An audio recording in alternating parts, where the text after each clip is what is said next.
हज़रत उमर के विसाल के सिर्फ 3 दिन बाद मुसलमानों ने अपने तीसरे खलीफा मुंतखब किए, हज़रत उस्मान बिन अफ़्फ़ान। आप न सिर्फ रसूलुल्लाह के करीबी साथी थे बल्कि मक्का के मशहूर ताजिर भी थे। आपका ताल्लुक कुरैश के मुअज़्ज़िज़ कबीले बनु उमैया से था। कम उम्री में वालिद के इंतकाल के बाद आपने विरासत में मिलने वाले कपड़ों के बड़े कारोबार को अपनी मेहनत और दयानत से मक्का से रूम और यमन तक फैला दिया। दौलत की कसरत के बावजूद आपकी जिंदगी सादा, बावकार और पाकीज़ा थी। यहाँ तक कि मक्का के लोग कहा करते थे, मैं तुमसे इतनी मोहब्बत करती हूँ जितनी कुरैश हज़रत उस्मान से करते हैं। बतौर खलीफा आपने इस्लाम में ऐसे कारनामे सरअंजाम दिए जो तारीख में हमेशा जिंदा रहेंगे। कुरान मजीद को एक मुसहफ में जमा किया ताकि उम्मत में इख्तिलाफ न रहे। इस्लाम की पहली करेंसी जारी की।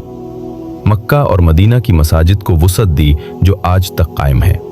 हज़रत उस्मान की 12 साला खिलाफत में अदल, इल्म, सखावत और कुर्बानी की वो मिसालें कायम हुईं जो रहती दुनिया तक मुसलमानों के लिए मशअल राह है। हज़रत उस्मान वो खलीफा थे जिनकी दौलत दुनिया के लिए थी लेकिन दिल हमेशा अल्लाह के लिए था।